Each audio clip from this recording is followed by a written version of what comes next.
Voltamos para a nossa segunda parte sobre a live, né? Aqui com a live, né? Sobre o cangaço em Sergipe. Tivemos a nossa primeira parte, né? Que tivemos a participação especial, né? Do Damião, diretamente de Poço Redondo, né? Trazendo a temática, né? E a importância de valorizar os espaços onde conta a memória do povo sertanejo, do povo sergipano, do povo brasileiro.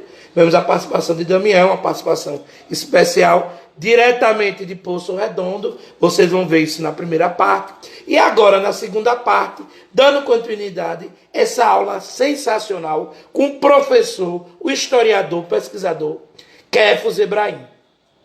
Kefo já trouxe uma ideia do que é o cangaço, de quem estava envolvido com o cangaço no geral. E agora ele está falando de forma pontual e bem colocada a questão do cangaço em Sergipe e, em particular, o bando de Lampião. Por quê? Há 82 anos atrás, em Poço Redondo, na Grota de Angicos, ocorreu um massacre, a qual vitimou Lampião, Maria Bonita e boa parte do seu grupo, né? Algumas pessoas, até vou perguntar a Kefos, se algumas pessoas conseguiram se livrar desse massacre em Angicos. Então, você que está aqui acompanhando a segunda parte da live sobre o cangaço em Sergipe, esse momento é importante nós destacarmos que hoje, há 82 anos atrás, em nosso estado, morria Lampião e Maria Bonita num ataque promovido pela Volante Alagoana. Pois bem, vou chamar de novo o professor Kefos. Como eu disse a vocês, quando o assunto é bom, tem que ter a segunda parte, né? A gente sabe a importância desse espaço, como espaço de memória, como espaço de discussão, como espaço de, principalmente, de informação. É todo mundo em casa com informação, com debate sensacional. Então vamos voltar aqui com o professor Kefos Ebrahim. Ele já mandou o pedido, o lado da memória, né? Da indumentária. Talvez porque eu tenho Ferreira no nome, vou homenagear esse parente, talvez distante, mas importante para a memória nacional. Pois bem, Kefos, da onde paramos essa prosa que está maravilhosa? Quem está acompanhando aqui, altos elogios, eu vi Laila comentando, Dalva, entre outras pessoas também, né? Kefos, essa relação onde você parou dos coronéis sergipanos e o bando de Lampião e o cangaço em si, se você tem alguma curiosidade que você encontrou nas suas pesquisas. Vamos lá. Respondendo a pergunta que o colega Bruno fez anteriormente, né? Era uma relação forte, não só com os... Eles estão falando no caso do Sergipe, mas ele teve relações com deputados federais.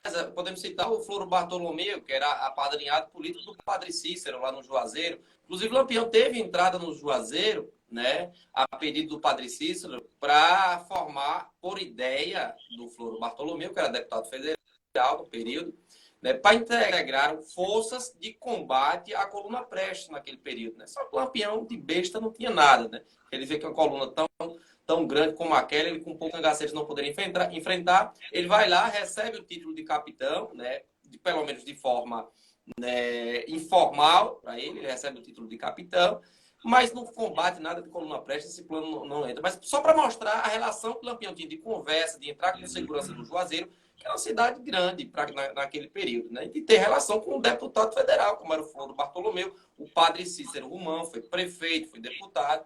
Então tinha toda essa relação. Já trazendo para o âmbito sergipano, né? Não precisa destacar mais ninguém, porque senão o próprio governador do Sergipe, posteriormente veio ser indicado pelo Getúlio Vargas, né? O Heronísio de Carvalho. Como eu estava falando, ele era amigo da família dos Carvalhos, né? Na região ali do Baixo São Francisco. Certo? E Lampião, no ano de 29, ele praticamente passa todo esse ano lá na fazenda dos Carvalhos.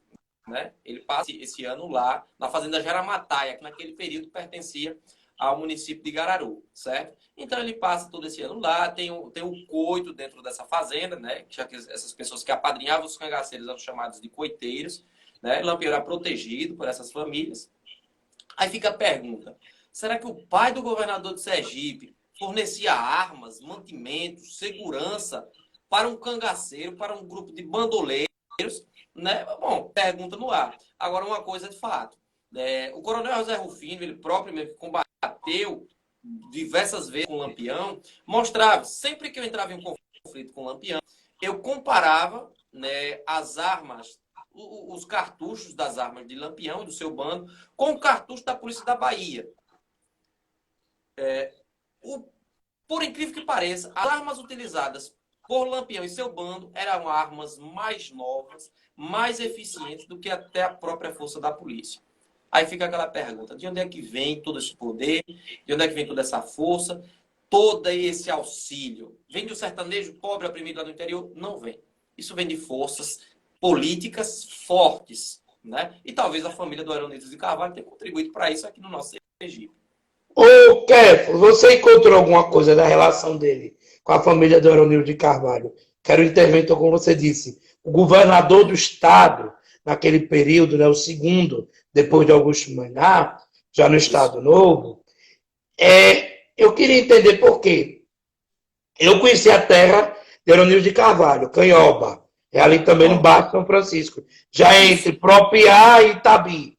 Né? Eu tenho amigos que são de Lourdes, grandes amigos meus. Eu já passei em São João de Lourdes, tal, inclusive em Itabi. É uma região, por sinal, também muito bonita, ali no Baixo. Né? Aí eu queria saber, você encontrou alguma coisa da presença dele na fazenda Borda da Mata, que fica em Canhoba? Bom, os dados que nós temos, é porque quando a gente fala de um grande coronel naquele período, né, nós temos uma grande propriedade. Então, a família dos Carvalho tinha grandes propriedades. O ideal era você se acoitar em um local e não estar perambulando para até não chamar a atenção da volante. Então, talvez a fazenda Jaramatai seria mais escondida, que era a terra dos Carvalhos, que iria de Gararu até Canhoba, como você falou, era um grande território. Então, estar isolado, protegido no local é mais seguro. Até porque, dentre as forças volantes, existia uma figura específica que era o chamado rastejador. Qual é o papel do rastejador? Ele consegue, por conhecer a caatinga, né, perceber até uma pedra fora do lugar que foi tirada daquele exato momento, um galho de árvore foi quebrado, uma pisada quase imperceptível aos nossos olhos. O rastejador conseguia ver isso de forma, né, precisa. Então, estar perambulando não seria ideal. Então, o Lampião passa o ano de 29 na Jaramataia, lá no município de Gararu. Pertencia, né, nesse período, à fazenda dos Carvalho. O que não impede dele ter ido, uma vez ou outra, ele ou integrantes do seu bando, até a Borda da Mata, lá no outro município. Tá certo, Oswaldo? Então, tinha toda essa participação, toda essa questão. O Lampião tinha contatos com várias pessoas, né? Inclusive, as imagens que nós conhecemos hoje, do próprio Lampião, como nós temos o maior conhecimento, imagens gravadas, sem áudio, óbvio, para aquele período, mas também várias fotografias, pelo libanês, radicado aqui no Brasil, chamado Benjamin Abraão, né, que durante muito tempo foi secretário do Padre Cícero lá no Juazeiro do Norte, né, que pede autorização a Lampião, nesse encontro que Lampião teve com o Padre Cícero para combater a coluna Prestes, que não deu certo, né, e pede autorização a ele. E o Benjamin Abraão consegue, né, entrar às caatingas. Lampião até relata para ele: eu não sei como é que você chegou vivo aqui, seu cabra. Né? Porque era muito complicado chegar até Lampião, né? Sem que um cangaceiro matasse, que um cangaceiro intervisse anteriormente. Então ele faz essas filmagens entre 1936 e 1937, provavelmente ali no interior do Ceará, e revela essas imagens em Fortaleza, o que causa uma polêmica enorme para o Brasil naquele período. Como é que Getúlio Vargas, como é que o Estado brasileiro, o Exército, não consegue capturar um bandido e o cara vai lá, tira foto, filma ele e publica isso? E professor Kefo, sim, a gente tem que lembrar aqui, quem está acompanhando, que a gente está falando do período já do Estado Novo, da ditadura Vargas. A gente tem um Estado forte, que se diz ordem, né, que manda, né, na força pública da sociedade, e que está praticamente sendo desmoralizado, né, com imagens do Lampião sendo publicadas em jornais. Né? Você está entrando o quê? Lampião morre quando? Já 1 ano já de Estado Novo. Estado Novo ocorre em 37, ele vai morrer em 38. Né? Então, Isso. assim, é interessante a gente conversar aqui isso, porque talvez Lampião deve também ter provocado a ira de muitos poderosos, como o próprio presidente Getúlio Vargas, né? Sem dúvida. Com certeza. Então, isso era uma afronta ao Estado brasileiro, isso é uma afronta ao Exército brasileiro, que já tinha passado uma das maiores vergonhas nacional e internacional, né, que foi na Guerra de Canudos, precisou de uma quarta expedição, depois de 3 expedições falhas, para combater um grupo de sertanejos. Então, depois de toda essa vergonhosa derrota no sertão da Bahia, na região de Canudos, perder agora para um grupo de fascínoras que vive migrando pelo Brasil, seria vergonhoso. Então, Getúlio Vargas ordena um massacre, né? Primeiramente, ele dá o indulto para aquelas pessoas que querem se entregar, ou, né, ou se entrega ou morre. Manda mesmo uma verdadeira caçada. Intensifica a caçada contra o bando. Mas antes da gente começar a falar sobre o final do cangaço, a pedido de muitos, e é uma pauta importantíssima, falar sobre a atuação das mulheres, né? A entrada das mulheres no cangaço trouxe uma ressignificação para o cangaço. Nós temos o cangaço antes das mulheres e depois das mulheres, tá certo? Então, Maria Bonita ela vai integrar o bando a partir de 1928, por aí ainda não tem-se um consenso ideal, alguns falam em 28, outros falam em 29, outros falam até 1930, né? Mas, enfim, nesse finalzinho da década de 1920, Maria Bonita passa a integrar o bando e ela é a primeira mulher autorizada a continuar a andar com os cangaceiros, e depois dela nós temos aí várias outras mulheres que vão integrando e participando desses bandos. Nós não devemos ver a figura feminina dentro do cangaço como guerreiras. Elas não eram guerreiras. Na verdade, as mulheres elas tinham, vamos supor, como uma dama de honra do cangaceiro, porque a mulher não cozinhava, era o homem que cozinhava. A mulher não bordava, era o homem que bordava.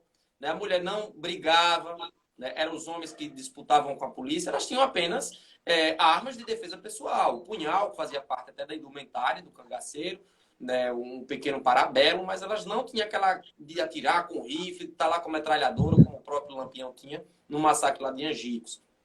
Né? Então, essas mulheres elas trazem um significado totalmente diferente para o cangaço, certo? Elas, principalmente no que diz respeito à violência. Todas aquelas atrocidades que muitos cangaceiros praticavam, como estupro, né, assassinatos a sangue frio, elas começaram a intervir, a interferir nessas decisões, né, pondo freio nessa violência que era praticada pelos cangaceiros de forma tão fria. Então, elas vão começar a barrar um pouquinho mais, a frear essa violência. Né? E trazendo, se a gente tiver que trazer uma mulher mesmo, para dizer, essa realmente foi uma cangaceira, não seria nem apenas a Maria Bonita. A Maria Bonita ela ficou eternizada pelas imagens, pelos filmes, né, pela literatura de cordel, pelos livros, todas essas pesquisas. Mas a Dadá, que era companheira do Curisco, um dos braços direitos do Lampião, foi uma das mulheres que mais atuou no cangaço. Não podemos afirmar que ela matou alguém, mas Dadá, ela chegou a comandar o subgrupo de Lampião, comandado por Curisco até então, que já, depois da morte de Lampião, né, estava com os braços quebrados e não tinha como organizar. Então, Dadá tomou a frente de um grupo. Essa a gente pode destacar. Esta foi uma cangaceira, essa atuou, essa brigou, essa chefiou um grupo. Tá certo? Então, a Dadá seria um dos destaques maiores da figura feminina. Inclusive, muitos cangaceiros saíram do bando de Curisco, porque por aquele machismo da época, né? De não ser comandado por uma cangaceira. Né? Uma cangaceira. Então, temos essa forte marca da mulher. A mulher tem uma presença imprescindível. Ô, Kefos, a gente Sim. cita a questão das propriedades da família Carvalho, mas o bando de Lampião, eu queria entender também, ele passou por outras cidades do estado, Com outros certeza. municípios. Tem alguns locais que podem se tornar referências, locais de memórias para além da Grota de Angicos?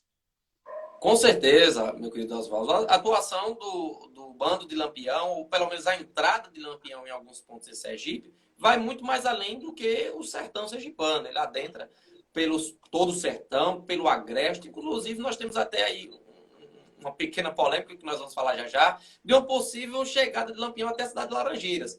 Vejam que ousadia. Laranjeiras era um polo, né, de Sergipe naquele período, na produção, né, do açúcar, de tal, dos engenhos, já perto Era uma cidade rica, né?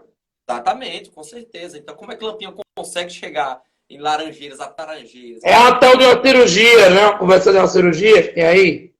Exatamente, essa questão da figura do olho de Lampião, que é outro mito que traz muita ideia e ninguém sabe explicar o que era que aqui tinha naquele olho de Lampião. Mas quais são as regiões, principalmente, que Lampião ele vai atuar? Onde hoje é Canidé, Poço Redondo, Porto da Folha, Gararu, Frei Paulo, Carira, Nossa Senhora das Dores, Pinhão, Aquidabã, Capela, até a própria Laranjeiras. Então, são inúmeras entradas de Lampião aqui que a gente passaria a noite falando sobre cada uma delas. Mas vamos falar de algumas principais, né? Das principais entradas de Lampião, dos principais marcos que ficaram eternizados aí nos livros, nos filmes, né? Até na própria literatura de cordel, nas músicas, né? E por aí vai. Entre 1930 e 34, Lampião aparece 4 vezes em um dos povoados que mais destacou a presença de cangaceiros, que foi no povoado Alagadiço, né? Aí, rapidinho, gente, Sim. aí nós estamos falando com um especialista do tema, quando envolve a temática de Alagadiço, em Frei Paulo. É interessante destacar, você que está chegando agora, quem está acompanhando, eu já deixei até aqui fixo, entender que o cangaço Sergipe é marcante, sim, dentro da história do cangaço nacional. Quero deixar isso bem claro.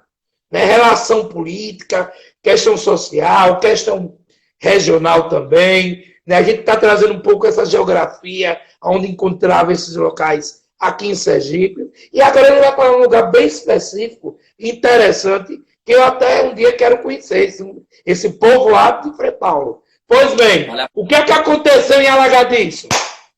Vamos lá. São 4 entradas de Lampião lá no povoado Alagadiço. E tem um ponto curioso dessa história, que Lampião consegue entrar no povoado Alagadiço, pertencente ao município de Frei Paulo, porém não consegue entrar na cidade de Frei Paulo, na sede mesmo do município, naquele período chamava São Paulo. São Paulo. Aí nós temos aí 2 explicações. Aí o povo vai escolher, vocês que estão assistindo vão escolher a versão que mais agrada a vocês. Por que Lampião chegou no Alagadiço 4 vezes? Nessa última vez ele deixou a região sob o comando de um dos seus cangaceiros, o Zé Baiano. Já já a gente fala melhor sobre o fim de Zé Baiano lá no Alagadiço. E como é que ele não consegue chegar em São Paulo? Nós temos uma explicação mais plausível ao nível da história, né, que é pela intervenção do Maurício Etinge, que naquele período era um interventor municipal, que tinha uma forte relação, né, com o Augusto Mainardi. Então, provavelmente era a partir dessa presença de força política, da polícia. Como é o nome do interventor? Maurício Etinge, que era, no caso, o Etinge. Etinge. É um nome famoso aqui em Sergipe, somente aqui na capital. Era interventor de São Paulo, que tinha uma relação muito forte com os grandes políticos sergipanos, que talvez reforçasse a segurança da cidade. Mais uma explicação mais voltada para o mito de Lampião é que a cidade de Frei Paulo tem como padroeiro São Paulo. São Paulo carrega uma espada, geralmente de cabeça para baixo. Quando os cangaceiros estavam rodeando a cidade de São Paulo, o padre, conhecido como Padre Madeira, ele ia lá, invertia a espada e colocava a espada de São Paulo, de São Paulo para frente, em punho. Né? Talvez fosse uma forma de proteger a cidade e Lampião nunca conseguiu entrar.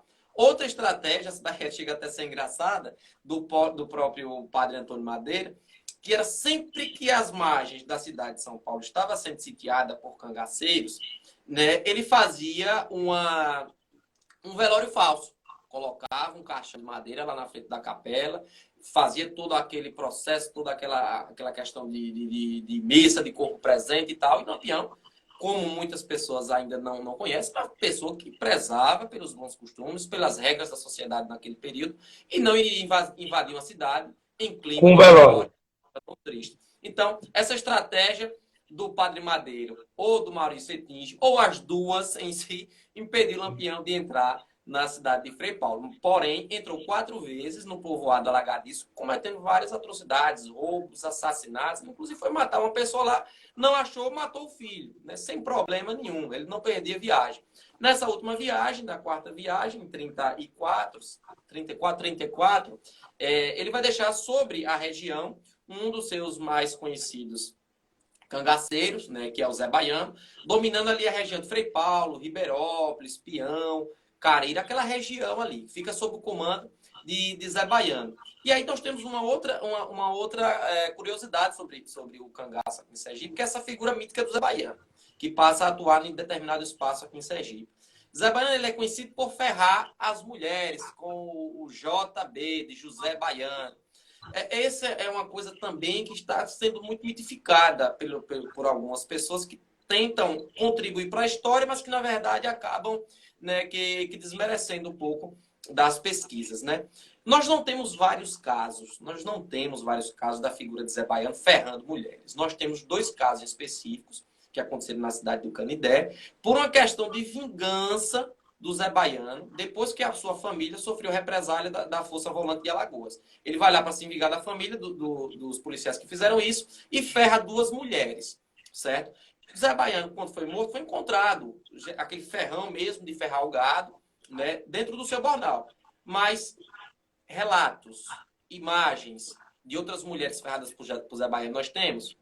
Infelizmente, não. Ele atuava mais, sim, com uma palmatória, para punir mulheres de roupa, de vestido curto, de cabelo curto. Aí, sim, ele atuava realmente com isso. Mas essa questão do Zé Baiano ferrador com o JB, até porque não era nem o ZB, era um JB, que possivelmente foi um ferro que ele roubou de um fazendeiro, né, José Bezerra. Ele rouba aquele ferro e integra, já que Zé para José, vai comigo o ferro e passa a fazer isso para se vingar. Certo? Aí algumas pessoas acreditam, Zé Baiano fez isso sim. Ele fez isso para vingar-se de uma traição. Né? A cangaceira que atuava, que andava com Zé Baiano, a Lídia, ela vai trair Zé Baiano contra o cangaceiro em 1934. Né? Em 1934. Então, depois disso, Zé Baiano virou uma fera e passou a ferrar todas as mulheres se vingando da traição. Mas não foi, porque 2 anos antes da traição de Lídia, em 1934, Zé Baiano já tinha ferrado as mulheres lá em Canidé em 1932. Então é impossível Zé Baiano ter adquirido essa característica posteriormente à traição da Lídia. Que, inclusive, ele vai matar a pauladas, né, na cidade do Poço. Né, ele amarra ela, mata a pauladas, o cangaceiro que o traiu, né, fugiu.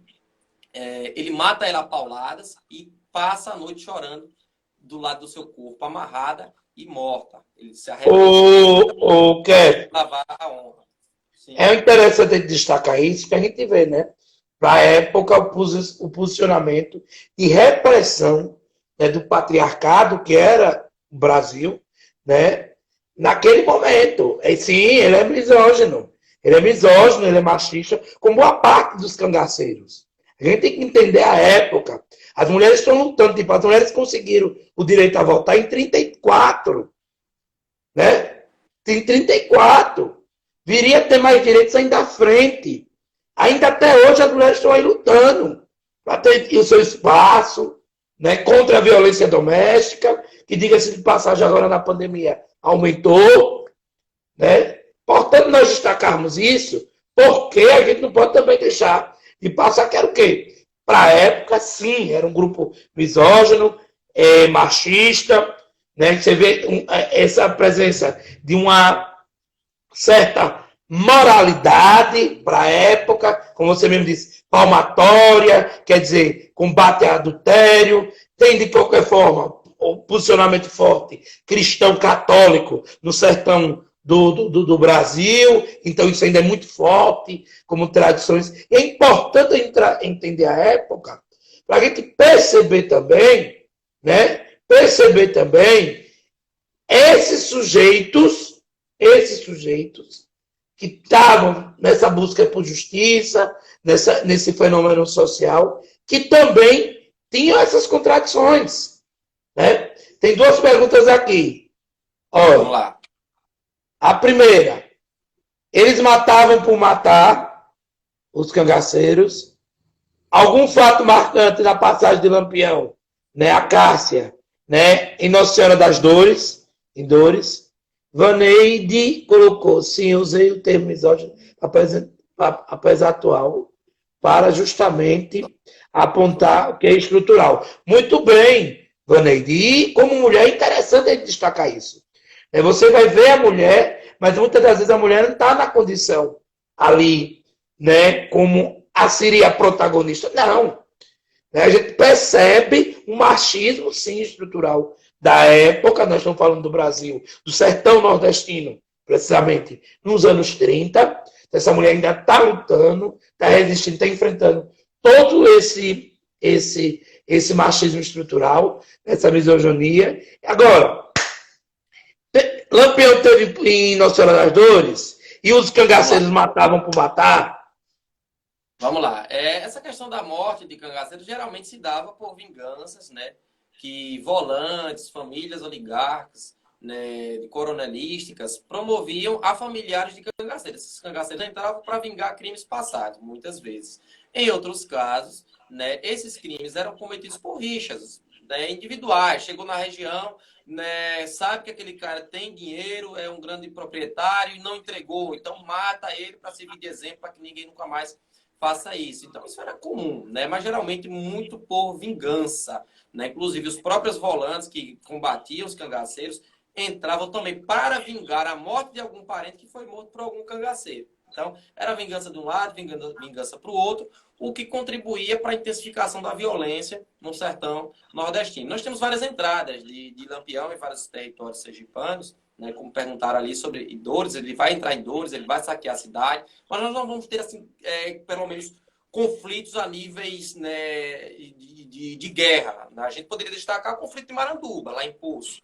Esse, sim, foi um dos fogos mais importantes entre Lampião e a Força Volante Nordestina, né, que, inclusive, a partir do fogo de Maranduba, que Volta Seca foge, né, do cangaço, né, contra a volante do Liberato Cavalcante. Lampião usa uma estratégia de guerra, eles fogem na frente, lá tem uma região com 7 umbuzeiros, ele distribui estrategicamente seus cangaceiros atrás desses umbuzeiros, que formam um semicírculo, certo?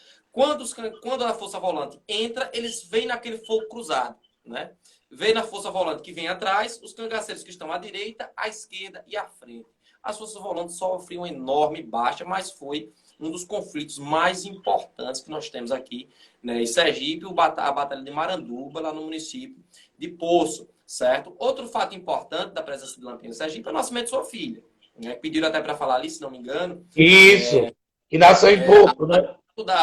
Da Expedita, em 1932, no município de Porto da Folha, né? Ela é entregue a um casal de vaqueiros. O Lampião dizia que choro de menino é pior que chocalho de bode dentro da caatinga. Não tem como caminhar com a criança, porque ela iria entregar o bando a qualquer momento, né? Com poucos dias de vida, a Expedita foi entregue a um casal de vaqueiros no município de Porto da Folha, o Severo e a Aurora, que vão criar essa menina, né, durante seus 5 primeiros anos.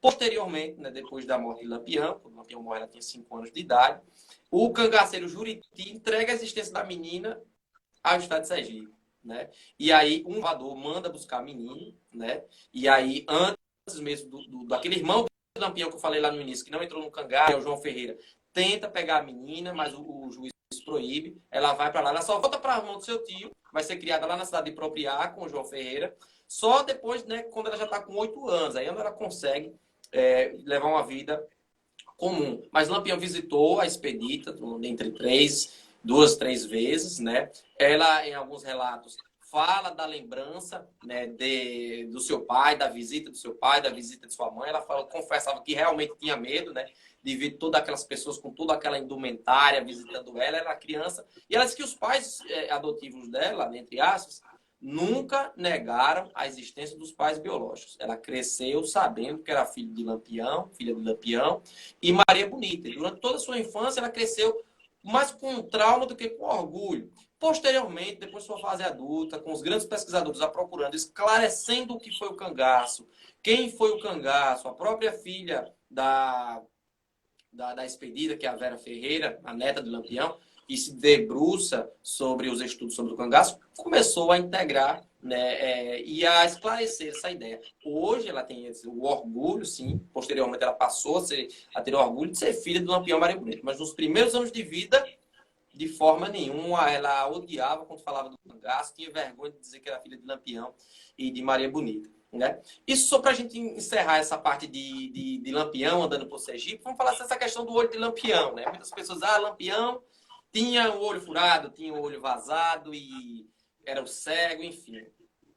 É um fato curioso, porque Lampião ele tinha um olho defeituoso, o olho direito, mas não era um olho vazado, coisa nenhuma. Pelas fotografias dá para perceber que o olho do Lampião está lá, que o olho vazado ele fica mais baixo e fica a parte né, cava. Então, dá até para colocar um olho postiço, mas Lampião não tinha um olho vazado, certo? Lampião, ele tinha um olho embranquiçado, isso dá para ver claramente nas fotos de Benjamin Abraham, entre 36 e 37. Né, que inclusive foi morto misteriosamente depois que Getúlio Vargas prende as fotos, né? O Benjamin Abraham, ele é assassinado com 42 facadas, se não me engano, misteriosamente ninguém sabe como, né? Mas como foi? O que provavelmente era isso no olho de Lampião? Não era olho vazado, tem até a história de Lampião durante um conflito, né, se arrastando pelo chão, bateu no chique-chique, bateu num facheiro e cegou o olho, furou o olho vazou. Não tem nada disso, senão o olho de Lampião era vazado, era mais baixo. Ele tinha o olho completo, apenas um olho embranquiçado, né? Isso provavelmente é sinal de leucoma, né, que é uma doença que vai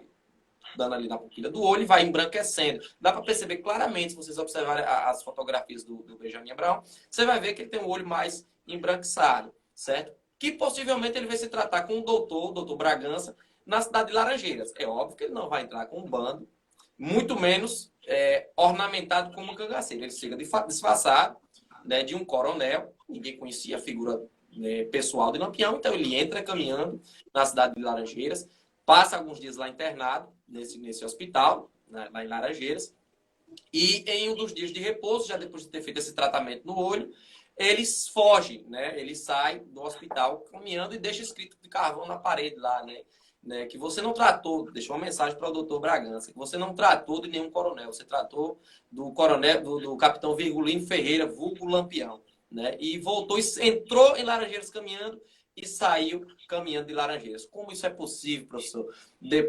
Dado a importância de Laranjeiras naquele período, né, e ninguém conseguiu reconhecer. Bom, algumas pessoas dizem que isso foi mentira, que não teve como o Lampião chegar até Laranjeiras, mas uma coisa é fato. Se você chegar lá hoje em Laranjeiras, de esquina a esquina, você perguntar desse fato, da criança ao idoso, eles vão te confirmar. Então, é isso a beleza da história, né? Olha, uma coisa interessante é que o Bragança, né, não sei se esqueci o nome dele, mas a família Bragança, gente que está acompanhando aqui, ela era importante no século XIX, início do século XX em Laranjeiras.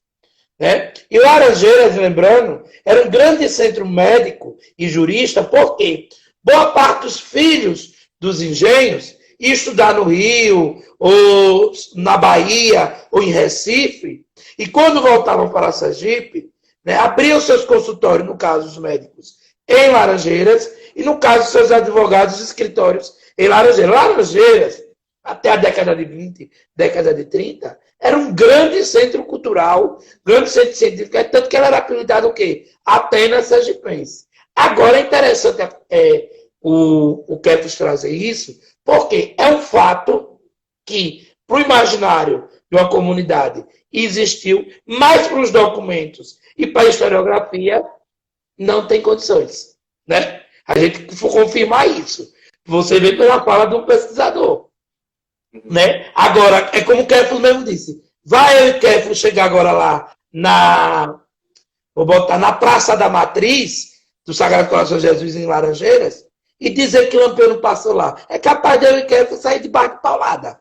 Sabe? O povo vai dizer, não, isso não existe, tal tudo. Como outros lugares, que é o que a gente vai ouvir, não só em Sergipe, no Brasil, de dizer que Lampião passou. Eu escutava a minha afinada avó, que era de Carmópolis, né, que dizia que o via quando ela era pequena, nova, né, porque, tipo, ela nasceu em 27, era ainda o período, sim, do cangaço, em alta, ainda nesse período de Lampião.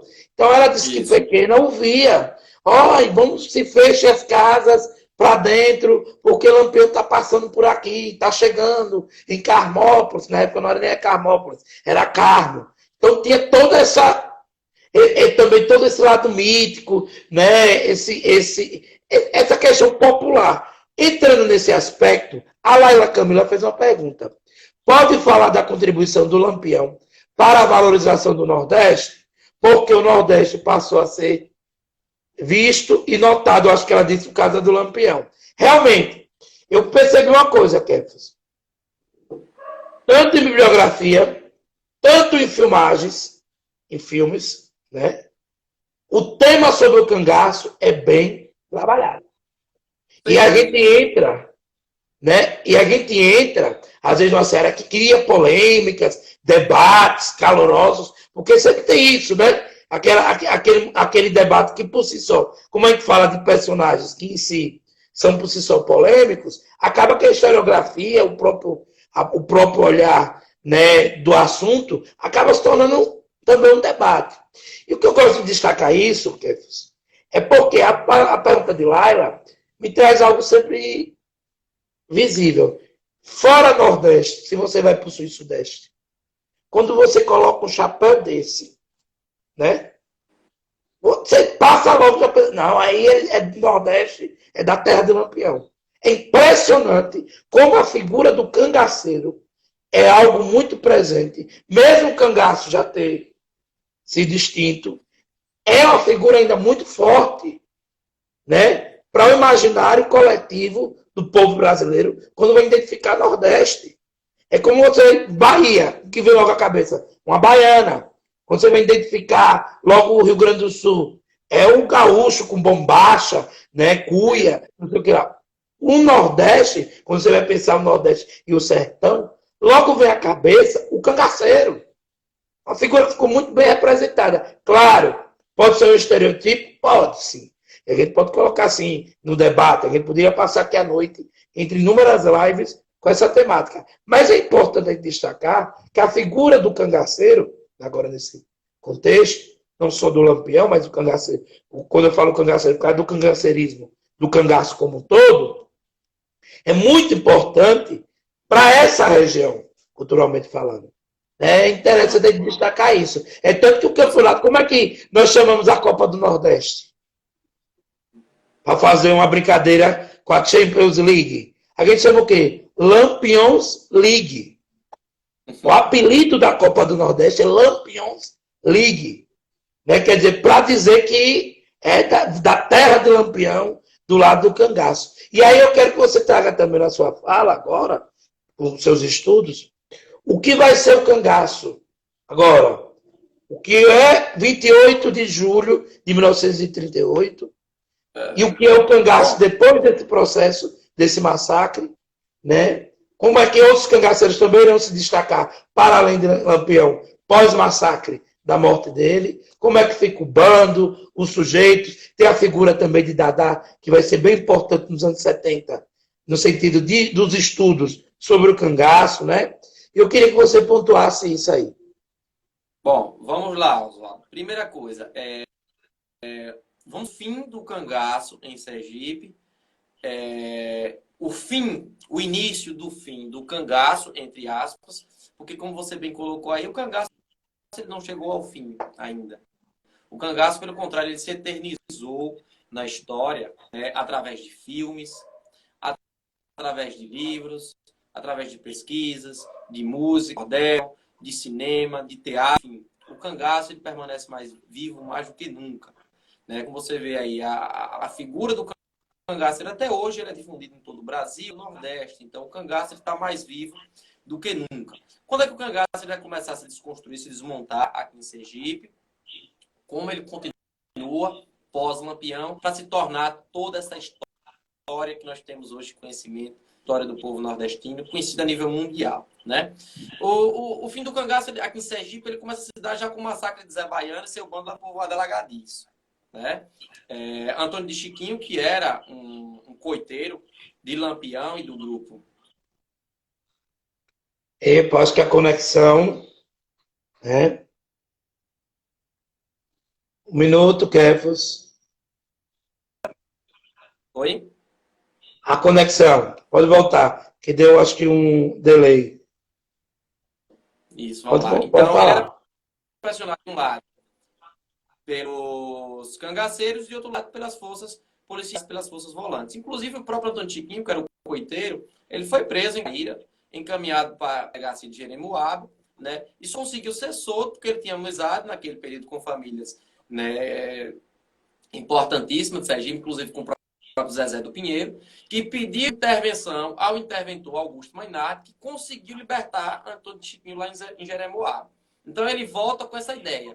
A quem devo obedecer? Se obedeço à polícia, os cangaceiros me matam. Se obedeço ao cangaço, a polícia vai me prender mais uma vez. Então, em 1936, Zé Baiano convida Antônio de Chiquinho para levar os mantimentos e contar um dinheiro, né? Que Zé Baiano era conhecido como agiota, né? Ele emprestava dinheiro a várias pessoas, né? E ele se volta no dia 7 de julho para entregar, né? Para contar esse dinheiro, né, para entregar a comida. Primeiramente ele vai contar o dinheiro, depois ele volta para levar. E aí é onde ele chama, né, um grupo de pessoas, ele leva mais 5 companheiros, para tentar pôr fim ao grupo Zé Baiano. Olha, se a gente não pôr fim ao grupo Zé Baiano, ele ou a polícia vai dar fim na gente. Zé Baiano, nesse período, andava com 2 homens, né, 2 cangaceiros. Então ele convida mais 5 pessoas para garantir. Então eram 6 pessoas, 6 filhos de Alagadiço, contra 3 cangaceiros.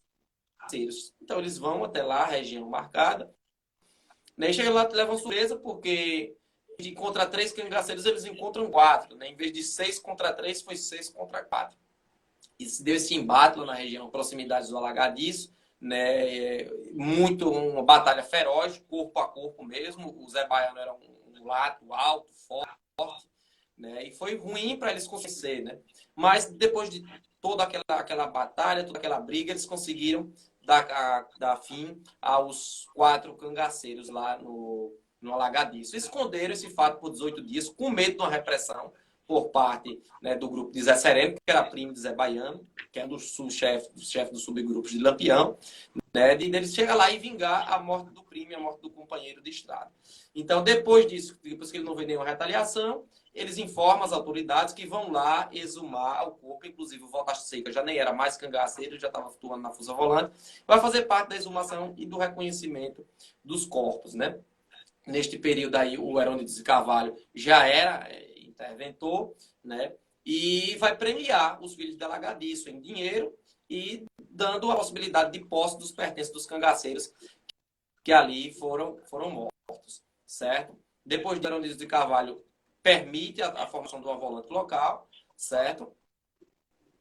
E fica aquela ideia. Não vingaram a morte dos cangaceiros mortos ali, não vingaram a morte do Zé Baiano, que era uma das figuras mais conhecidas do cangaço naquele período. Lampião até que tentou ir lá, mas por segurança, né, pelo conselho da própria Maria, como eu falei, as mulheres tiveram um papel importantíssimo aí, não entrar na cidade por causa de um possível canhão que o Zezé Pinheiro tinha doado ao povo do Alagadiço, ao povo do São Paulo, do município de São Paulo, que hoje é o Frei Paulo. Então, Lampião, por segurança, não invade, não vinga a morte, segue para Carira, seguindo lá depois para a região do Poço, e onde vem acontecer 2 anos depois, o grande, o fatídico massacre de Angicos, né, que hoje, como o Oswaldo já bem colocou aí, estamos completando 82 anos, né? Então, Oswaldo, está me ouvindo bem? Como é que está? Estou ouvindo. Todo mundo está ouvindo, gente? E... Tá tranquilo? Tá tranquilo. Pode dar continuidade. Pronto, então vamos lá. Como é que vai se dar esse massacre lá? Lampião ele vai estar coitado lá, né, nessa região da Grota do Angico, perdão. Né? Eles estavam no coito há mais ou menos uma semana, como eu falei. Eles não estavam perambulando de um lado para outro toda hora. Se escondiam, fugiam e se acoitavam em um local seguro, né? Então, eles estavam lá, acoitados, né, nessa região do Angicos, com um número considerável. Nesse dia, vale ressaltar que o bando de Lampião estava composto naquela localidade com 68 cangaceiros. Né? O grupo de Curisco estava do lado. Muita gente. O grupo de Curisco estava do outro lado, nas margens do outro lado de São Francisco, né? O bando de 68, desses 68 do bando de Lampião, né? Nós temos 36 em Angico. O bando de Lampião, na totalidade, 68 cangaceiros, em Angicos, 36. Tá certo? Desses 36, como nós sabemos, 11 tombaram, Lampião, Maria Bonita, mais 9 cangaceiros, né? Sendo aí fugitivos 25 cangaceiros conseguiram fugir, né, desse massacre. Quem foi a pessoa responsável pelo massacre de Angico? Né, como foi que se deu tudo isso? As tropas que vão liderar o combate lá em Angico, as tropas do tenente João Bezerra, que estavam compostas por 48 pessoas formadas com armamento de guerra, arma pesada, mesmo metralhadora. Os cangaceiros que conseguiram fugir e relatar o fato depois, né, dizem que Chique-Chique, a Caatinga, né, o facheiro, as árvores caíam em cima da rajada da metralhadora, que soava sem parar. Então, foram decididos, né? Mas aí fica aquela pergunta, será que Lampião não desconfiou, tão inteligente que era, tão habilidoso que era, ele não conseguiu perceber esse ataque? Na verdade, nós temos aí até na história o contato que o Zé Sereno tinha com o Lampião, que era uma pessoa de segurança de Lampião, teria tido um pressentimento à noite. O Zé Sereno conseguiu escapar no hospital, depois ele relatou várias vezes em vida, que tentou avisar Lampião, né, que ele aquela noite não dava para passar ali, de que o Pedro de Cândido, que foi o coiteiro responsável pela traição, já a gente vai falar mais disso, não era de segurança, que eles deviam fugir. E a própria Cília, esposa do Zé Sereno, que também conseguiu fugir do embate lá em Angico, ela esclarece, ela na verdade alerta Maria Bonita na noite. Maria Bonita nessa noite estava, né, um pouco intrigada com o Lampião, e as duas saem para fumar, e fica aquela dúvida. Maria, eu estou vendo ali na serra, porque a Gruta do Angico, quem já foi lá vê que é uma baixa, né? A Gruta do Angico é uma baixa, cercada por grandes, né, por aqueles morros ali. E ela viu, a Cília viu uma pequena luz lá em cima e alertou Maria Bonita, e Maria Bonita não deu importância, dizendo que era só... desde que já eram as tropas, né, do tenente João Bezerra, que estavam se organizando na noite para na manhã, né, já começar com todo o conflito, com todo o massacre. Então, Zé Sereno poderia estar certo, Cília poderia estar certa, se Lampião tivesse ouvido um ou outro, poderia ter escapado, mas a gente não pode estar se prendendo a isso. O fato é que ele preferiu ficar lá, e na manhã, né, logo às horas da manhã, um pouco escuro, amanhecendo o dia ainda, é ouvido o primeiro tiro, a primeira rajada, que muitas pessoas falam, o primeiro tiro foi na cabeça do Lampião. As pessoas gostam muito de falar, né, daquilo, nem pararam para pesquisar, nem se importam com a veracidade dos fatos. O primeiro tiro não foi no Lampião, não foi em Maria Bonita, o primeiro tiro foi no Amoroso, que era um cangaceiro de confiança do Lampião, tinha saído para buscar a água, né, para fazer o café. Então, o Amoroso é quem leva o primeiro tiro, e os cangaceiros se espertam quando tentam fugir. A metralhadora já está arrasando tudo ali, e muitos cangaceiros fogem, não dá tempo nem deles se armarem para entrar em um conflito, né? Os cangaceiros que dão relato depois, que é um dos momentos mais tristes do cangaço, é porque Lampião morreu sem poder dar um tiro, Lampião morreu sem poder brigar, porque o próprio Zé Rufino, né, perseguidor do cangaceiro legítimo, né, diz que Lampião era um homem valente. Fazia gosto brigar com Lampião, porque ele não tinha medo, ele brigava até onde desse. Então, Lampião ter morrido dessa forma foi uma decepção para os cangaceiros ali, principalmente para aqueles que fugiram e viram todo. Ô, Kevin, sim, eu tenho 3 minutos para você terminar essa linha de raciocínio, trazer suas considerações finais. Gente, o papo está maravilhoso, mas a gente não pode extrapolar esse tempo. Nós temos alguns minutinhos ainda. E eu queria que você terminasse essa parte de como vai chegar os corpos, a repercussão, tal, para a gente entender o cangaço depois e trazer suas considerações finais da importância. Eu vi várias pessoas contribuindo aqui, é importantíssimo. É uma leitura que tem vários contextos. Eu vi gente perguntando, que até você pode terminar. É bandido ou herói? Né? Sempre vão trazer essa entonação. Eu gosto sempre de brincar com meus alunos. Entende? Depende da leitura e depende da sua interpretação. Cada um vai ter um ponto de vista. E é um personagem polêmico. É um personagem polêmico. Traz um debate muito grande. Traz alguns posicionamentos. Mas eu acho que tudo tem que ser referenciado com documento e pesquisa. E não no achismo. A gente não defende aqui achismo. A gente defende cientificismo. A gente defende o mínimo da exatidão na busca dos fatos e das referências. E a família dele está em viva. Né? A neta, a filha. Então, nós temos também a memória familiar presente. É bom destacar isso. Mas essa conclusão do que foi do pós-Angicos e suas conclusões finais da importância desse movimento que foi o cangaço, aqui em Sergipe, em geral, para a história do nosso país. Isso aí. Então, depois disso, são tombados 11 cangaceiros, entre eles o Lampião, Maria Bonita e mais 9, 25 conseguem fugir do cerco de Angico, né? E dentre eles, um fato curioso, Luiz Pedro, né? Luiz Pedro teria matado, sem querer, ali limpando uma arma, matado um irmão do Lampião, e o Lampião não fez nada contra ele, né? E Luiz Pedro conseguiu fugir do cerco, só que ele tinha feito uma promessa a Lampião, né, de morrer no dia que Lampião morresse. Então, mesmo depois de ter fugido, ele lembrou-se da promessa que tinha feito a Lampião, volta e morre lá no conflito. Então, são 11 cangaceiros. Isso noticia no mundo inteiro, inclusive no New York Times, lá nos Estados Unidos, e vai perguntar o mundo. Essas cabeças eram um prêmio, né? Não tinha como levar o corpo, então levava-se a cabeça. Cortava as cabeças, inclusive a autópsia concluiu que a Maria Bonita ela foi ainda degolada viva, né? Essas cabeças são levadas, são expostas ali em Piranhas, depois elas são levadas para Maceió, de Maceió para Salvador, permaneceu lá exposto no museu durante muito tempo, e elas foram enterradas apenas em 1969, a pedido da família, que foi lá intervir e dar um enterro digno às cabeças. Porque os corpos eles foram enterrados, né, por pessoas da região do Poço Redondo, foram obrigadas pela volanta a ser enterrada ali na Gruta do Angico.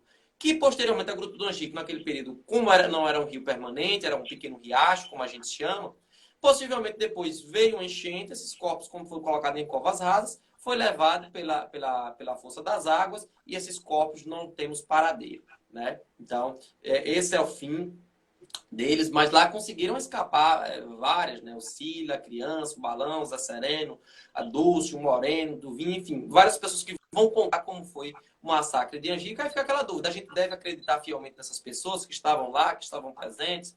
As pessoas que estavam lá, do lado mesmo de cangaceiros quanto de volantes, contam sobre o mesmo fato em diversas versões. Então fica essa história, a gente tem que cruzar as fontes, pegar esses relatos, fazer um cruzamento de dados para chegar a um consenso e não sair acreditando. Até porque quando a gente vai entrevistar uma pessoa de uma idade mais avançada, é muito possível que ela não tenha mais uma memória perfeita de como foi aquele período, né, de como foi exatamente, do que aconteceu. Mas muitos relataram exatamente como foi logo nos primeiros anos. Tem um documentário bacana que eu acho importantíssimo do Gil Soares, chama-se Memórias do Cangaço, está disponível no YouTube, que tem entrevista de ex-cangaceiros, né?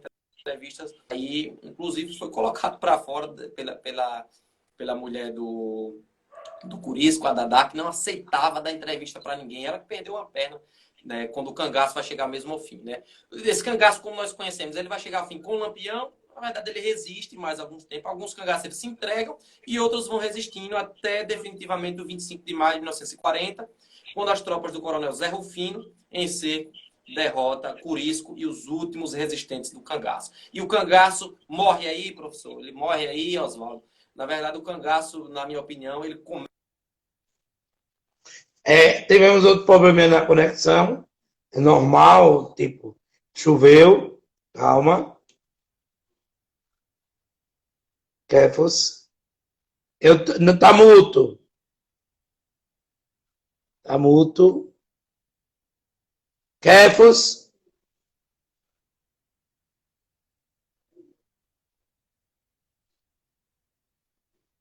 Kefos. Tá muto. Tivemos um problema na conexão.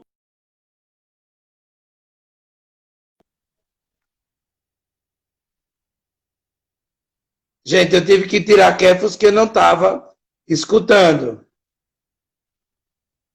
Desculpe porque não estava escutando o Kefos. Eu tive que retirar para ele fazer as conclusões finais que... Kefos, boa noite. É porque estava mudo. A gente não estava escutando sua explicação.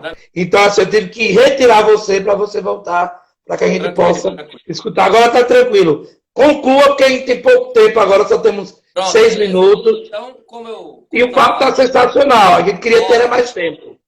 É tema para a gente passar a noite inteira falando. Sim, Mas aí, sim. estava falando, né? O cangaço, Vou falar de quando acaba. Você falou ali dos anos 40, com Zé Rufino. pronto. Então, depois de 1940, chega o cangaço, ao fim do cangaço, tal como nós conhecemos, com aqueles bandoleiros atuando de forma independente, e isso chega ao fim. As pessoas que não foram mortas no último confronto em 1940, contra o coronel Zé Rufino, elas se entregam, entre eles um dos próprios braços direitos do Lampião, que era o Labareda, o Angelo Roque, né, o Saracura, pessoas essas que foram indultadas por Getúlio Vargas e conseguiram até empregos, né? O Saracura, por exemplo, trabalhava no IML, conseguiu emprego pelo próprio Estado. Então, essas pessoas foram indultadas e aquelas que não foram mortas em confronto ao próprio o ano de 1940 né, desse cangaço. Esse fim, entre aspas, porque o cangaço continua eternizado na história do povo brasileiro, principalmente do povo nordestino, e mais ainda através dos livros, da literatura de cordel, dos teatros, do cinema, da música, em que em Sergipe a gente tem vários artistas que falam sobre o cangaço através de suas músicas. Eu vi que você colocou hoje lá a música da Marinês, né, o conterrâneo lá de Portafolha, colega, amigo Luiz Fontinelli. Né? Nós temos aí vários artistas sergipanos que trazem a questão do cangaço dentro, né, de suas letras e que eternizam e contribuem para a nossa história e para essa democratização do conhecimento, principalmente do nosso amado e sofrido povo nordestino. É isso aí. Ô, Kefos, muito obrigado. Desde já parabenizar. É o primeiro espaço de vários com você aqui. Acho que quem está acompanhando desde o início, né, quem vai acompanhar depois, que vai estar salva essa live, vai ter a noção de ter essa nova leitura sobre esse movimento que é importante sim para a cultura. Tem esses inúmeros debates, essas inúmeras nuances, mas tem que estar na história, nas fontes. A gente, como sempre disse, a expressão sergipana defende a ciência. Nós trouxemos aqui um historiador, um professor fantástico, com várias pessoas acompanhando. Um buraqueiro Cine Porto da Folha, desse sertão que é cenário desse movimento, e deixar claro bem isso. Pessoas estão perguntando aqui, como Lália, quando é que você vai lançar o livro. E muito obrigado, Kefos. Muito obrigado mesmo. Uma boa noite, viu? Obrigado. Eu queria agradecer a Oswaldo mais uma vez pelo convite, pelo espaço dado aqui. Queria agradecer a todos que estão acompanhando a live, minha esposa, meu pai, meus irmãos, os meus alunos, pais de alunos que estão acompanhando. Enfim, a todos que acompanharam a live. Fico muito agradecido com os elogios, fico muito agradecido com as perguntas, com as intervenções. E parabenizar mais uma vez, para a gente terminar, essa ação que o Expressão Sergipana está fazendo, figura do professor Oswaldo, colega de curso, colega de caminhadas aí. Né? Passada essa pandemia, Oswaldo, prometo um pirão de galinha de capoeira mais uma vez. Oh! Pessoal, eu tenho que voltar aí. Satisfação imensa, pessoal, estar aqui falando para vocês. Toda minha. Aí para nossa história. Muito obrigado, estarei à disposição sempre que vocês precisarem. Obrigado mesmo, Kefos. Boa noite. Se cuide. Parabéns pelo trabalho. Gente, fantástico, né? Um dia como hoje, né, que a gente faz lembrar dos 82 anos atrás do massacre de Angicos, lá em Poço Redondo, que a gente teve a participação especial do nosso querido Damião, que esteve aqui também, que colaborou por ser do local, e agora essa aula fantástica com o professor Kefos. A gente faz para você, que acompanhou aqui ao vivo, que vai acompanhar de novo, que a gente deixa disponibilizado. E já vou anunciar a próxima. A próxima live é sobre história e geografia e paisagens da ilha de Santa Luzia. Vamos contar a história e a geografia da Barra dos Coqueiros, município importante que está crescendo, né? Curtam, compartilhem a expressão sergipana. A gente valoriza o povo sergipano e o que ele faz.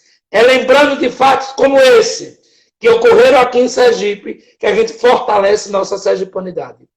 Até mais, boa noite, se cuide, fique em casa. Parabéns a todos que acompanharam, que vão acompanhar. É para vocês. Próxima live, histórias, a geografia e as paisagens da ilha de Santa Luzia. Boa noite, tchau, tchau. Fiquem com Deus, toda energia positiva para vocês. Tchau, tchau, gente. Tchau, tchau. Encerra aqui. Desde já agradecer a presença de todo mundo.